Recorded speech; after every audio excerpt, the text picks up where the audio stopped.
Clever livestock perhaps, but ultimately controllable. They were wrong. In 2389, a transport vessel carrying 5,000 humans to a new mining colony simply disappeared. The Accord assumed mechanical failure. They didn't know the humans aboard had spent 3 years subtly sabotaging the ship's navigation AI, reprogramming it to respond to specific musical sequences. The vessel didn't crash. It escaped, and its destination was home. Conanry stood on the bridge of the stolen ship, now renamed the Unbroken, and stared at the blue marble growing larger in the viewport. He hadn't seen Earth in 43 years, not since the Kryn dragged him from his engineering lab in Mumbai, still wearing his wedding ring. His wife was dead. His children, taken in a separate harvest, were scattered somewhere across the Accord's empire. Kanan was 71 now, his body broken by decades of slave labor, held together by salvaged cybernetics and sheer hatred. His crew, engineers, soldiers, teachers, all former slaves, hesitated. The sequence they were about to broadcast had been decoded from Project Echo after years of analysis. It was supposed to be a message, a wake-up call, but nobody knew what it would wake. The transmission pulsed outward, a complex mathematical pattern woven with human genetic markers, cultural references, and something else. Something that had been sleeping in Earth's crust, oceans, and atmosphere for billions of years. Something that recognized its children. Earth opened its eyes. The awakening, the first sign, was seismic. Every monitoring station still operational on Earth, barely maintained by the skeleton crew of overseers the Accord had left behind, registered simultaneous activity. Not earthquakes, something else. The tectonic plates weren't shifting randomly. They were moving in patterns. Mathematical patterns, Fibonacci sequences rippling through fault lines, harmonic frequencies pulsing from the planet's core. The Accord's overseers, a species called the Velk, slug-like creatures in environmental suits, sent panicked reports to their superiors. The planet is responding. The Accord's high command dismissed it as instrumentation failure.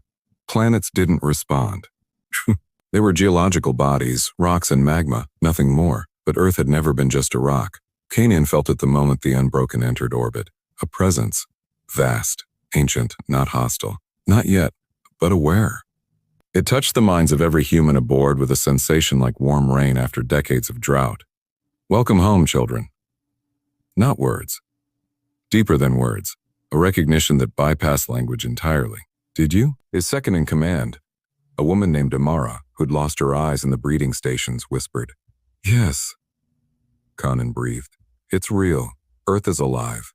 The planet had always been alive, but humanity's presence had awakened something dormant. The billions of humans born on Earth, their DNA encoded with the planet's geological history, their culture shaped by its climates and seasons, had created a symbiotic connection. When humanity was torn away, Earth had grieved. Now, with Kanan's transmission, carrying the genetic signatures of millions of enslaved humans crying out in unison, Earth understood. Its children were slaves, and Earth was furious. The Velk overseers on the surface had 90 seconds to evacuate before the planet struck. It wasn't random. Wasn't chaotic. The precision was terrifying. Every Accord installation on Earth, processing centers, surveillance posts, garrison compounds, sat directly over newly formed fault lines. The ground didn't shake. It opened. Structures that had violated Earth's surface for a century were swallowed whole, metal and concrete folding into the crust-like paper into fire. The Velk screamed for extraction. Their ships launched and immediately fell. Earth's magnetic field surged, intensifying 10,000-fold in localized pulses. Navigation systems fried. Engines stalled. The Velk ships tumbled from orbit like dead leaves, burning in the atmosphere they'd ruled for generations. Not one escaped. Kanan watched from the Unbroken, his hands trembling. It's defending us. No, Amara said, her blind eyes somehow seeing clearer than anyone. It's fighting with us. The revelation spread through Project Echo like lightning. Enslaved humans across the galaxy felt it, a sudden certainty that they weren't alone. Earth hadn't forgotten them, and Earth was coming. But first, Earth needed hands, eyes, weapons. Kanan understood before the others. It wants us to come down, it's calling us. The Unbroken descended through the atmosphere, and as it did, the planet reshaped itself. Valleys that hadn't existed that morning rose to guide them. Winds that should have torn the ship apart instead cradled it. They landed in what had once been the Amazon basin, now transformed into something else entirely. A temple. No, a workshop. Structures of living stone and metal rose from the earth, grown rather than built. Inside, ancient human knowledge, lost during the harvest, was preserved in crystal matrices that interfaced directly with human neural patterns.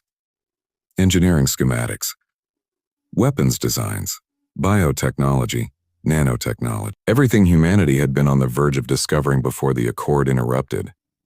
"It saved our future," Yunan whispered, running his hand over a crystalline console. Information flooded his mind, not overwhelming, but welcoming. Like remembering something he'd always known. The others felt it too. Engineers who'd been forced to repair Accord tech for decades suddenly understood principles that made alien science look primitive. Soldiers who'd fought with improvised weapons found themselves designing armaments that could crack Kryn exoskeletons. Medics discovered biotechnology that could heal radiation sickness, regenerate lost limbs, reverse the genetic tampering the Accord had inflicted. Earth wasn't just giving them tools, it was making them unstoppable. Over the following weeks, more stolen ships arrived. Thousands of escaped humans following the beacon Kanan had lit. Each one was welcomed, each one was transformed. But they didn't celebrate, didn't rest.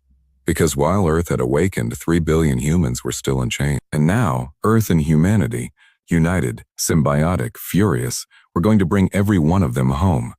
Kanan stood before the assembled refugees in the living temple, his cybernetic eye glowing with Earth-granted enhancements.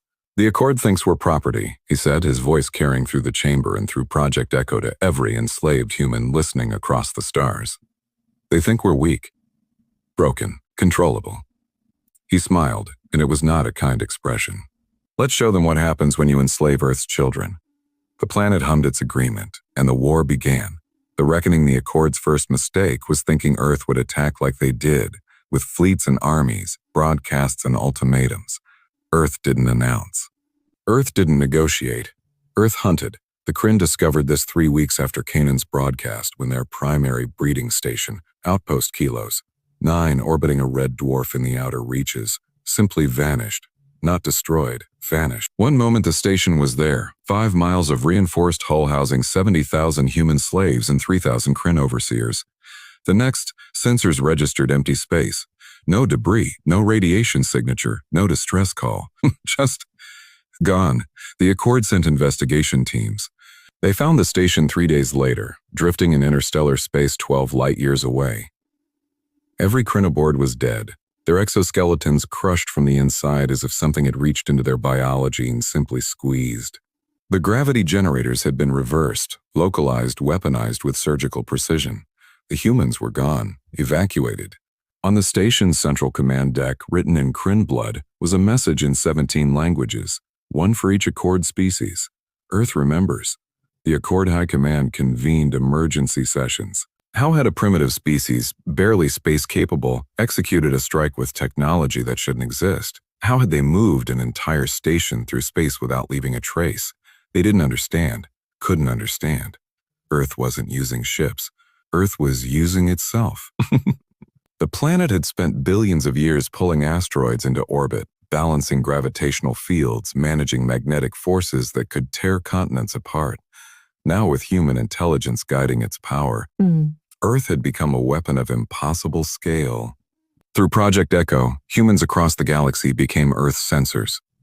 Every enslaved human was a node in a network that spanned star systems. When they looked at Accord installations, Earth saw. When they worked on alien technology, Earth learned. And when they suffered, Earth struck. The attacks were mathematically precise. No collateral damage, no civilian casualties. Earth and humanity had become something the Accord had never encountered. A distributed intelligence that fought with perfect information and zero mercy. Outpost Kilos 9 was just the beginning. The Velk mining colony on Thresh 7 fell next. 15,000 humans had been enslaved there for generations, extracting rare minerals from a planet with gravity so intense human bones broke under their own weight. The Velk had genetically modified these humans, shortening their limbs, thickening their bones, turning them into something barely recognizable. Earth recognized them anyway. The planet Thresh 7 experienced what Accord scientists would later call an impossible gravitational inversion. The crushing gravity that had tormented humans for decades suddenly reversed in a localized field around the mining colony. The Velk, unprepared, were liquefied, as their bodies couldn't handle the sudden pressure drop. The modified humans of Earth's children, no matter how changed, were carefully extracted by ships that appeared from nowhere, crewed by other freed slaves. As the rescue ships departed, Thresh 7's core destabilized. The planet didn't explode.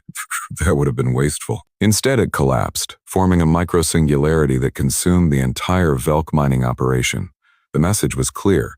Earth could unmake worlds. Keenan stood in the war chamber, a living nerve center, grown from Earth's crust, coordinating strikes across 17 star systems simultaneously. His consciousness, enhanced by Earth's technology, could now process information at scales that would have destroyed his original human brain. Around him, holographic displays showed the Accord's territory. Red marks indicated enslaved human populations. Blue marks showed successful rescues. Gray marks showed Accord installations that had been removed. "We've liberated 400 million in 6 months, Amara reported. Her regenerated eyes, grown from Earth-enhanced biotechnology, scanning tactical data. But there are still 2 billion in Accord space. And the Accord is adapting, added Marcus, their military strategist, a former soldier who'd spent 30 years in a black hole orbital. They're consolidating, moving human slaves to heavily fortified core worlds. Kanan nodded. They're using our people as shields. It was the Accord's desperate play. If Earth could strike anywhere, then they'd concentrate human populations in locations they couldn't strike, their capital worlds, their home systems, planets with billions of alien civilians. They think we won't sacrifice our own. Marcus said grimly. They're right, Akanan replied. We won't, but they've made a different mistake. He expanded the hologram to show the Accord's core territory, 17 homeworlds, each housing between 5 and 20 billion Accord citizens. They've put all their species in one place, thinking it makes them safe. But they've forgotten something. Amara smiled, understanding. Humans are everywhere. Across the Accord's core worlds, millions of humans worked as maintenance staff, waste processors, service industry workers, the invisible labor that kept advanced civilizations running. The Accord had grown so accustomed to human slaves that they'd integrated them into everything. Every single one of them was connected to Project Echo. We don't need to attack their worlds, Kanan said. We need to ask nicely. The message went out through Project Echo, encoded in 1 billion subtle transmissions. Maintenance logs, waste schedules, service rotations. Are you ready to go home? The response was unanimous. On the Accord capital world of Zenthar Prime, home to 12 billion Velkari and their high command, humans began the Great Departure. They didn't riot, didn't sabotage. They simply stopped. Every water treatment plant went offline. Human technicians walked away. Every waste processing system shut down. Human operators vanished. Every transportation network stalled. Human maintenance crews disappeared. Within 72 hours, Zenthar Prime was drowning in its own filth, dying of thirst, and collapsing into chaos. The Accord military mobilized to restore order, but their ships wouldn't launch. Humans had maintained those ships for decades. Everyone had a flaw now, subtle, undetectable until activated. Weapons that wouldn't fire, life support that would fail mid-flight, navigation systems that would send ships into stars. The Kryn sent their soldiers to force humans back to work at gunpoint. The soldiers found empty quarters, abandoned posts, and orbital platforms above Zenthar Prime, crewed by freed humans in Earth-enhanced vessels, broadcasting a simple message. Release every human in your territory, or your civilization ends. You have 72 hours. The Accord High Command didn't believe it. They were 17 species with technology millennia ahead of humanity. How dare these slaves threaten them? Earth showed them. At the 72-hour mark with no Accord compliance, Earth demonstrated what true power looked like. Every Accord world with human slaves experienced simultaneous, localized geological events. Not planet killing, Earth didn't need to destroy. Just surgical strikes on military installations, government complexes, orbital defense platforms. Mountains rose beneath the cored fortresses, lifting them into the stratosphere before dropping them. Oceans swallowed naval bases without touching nearby cities. Magnetic pulses fried every weapons system within Accord military facilities, while leaving civilian infrastructure intact. And through it all, humans, freed, enhanced, awakened, evacuated their enslaved brothers and sisters with ships that moved through space as if distance meant nothing. The Accord broke in 3 weeks. 17 species spanning 4 galactic arms surrendered to a single planet and the children it had reclaimed. The terms were simple: all humans freed, immediately, forever, no reparations. No negotiations, just freedom. And one final condition, written into the treaty in Canaan's own hand. Earth remembers. Earth is watching. If any species anywhere ever attempts to enslave humanity again, we won't send ships. We won't send soldiers, we'll send the planet itself. And there is nowhere in this galaxy you can hide from Earth's wrath. Canaan stood on Earth, real Earth, green and blue and alive, as the last transport ship landed, carrying the final group of freed slaves. 3 billion humans had been rescued. Not one left behind. Amara stood beside him, tears streaming down her regenerated face. We did it. No, Keenan said, kneeling to touch the ground. The soil was warm beneath his hand, pulsing with gratitude, with love, with the fierce protection of a parent for its children. We did it. Earth hummed its agreement, and across the galaxy 17 alien civilizations looked at humanity with new understanding. They weren't livestock. They weren't even conquerors. They were Earth's children. And you didn't mess with Earth's children.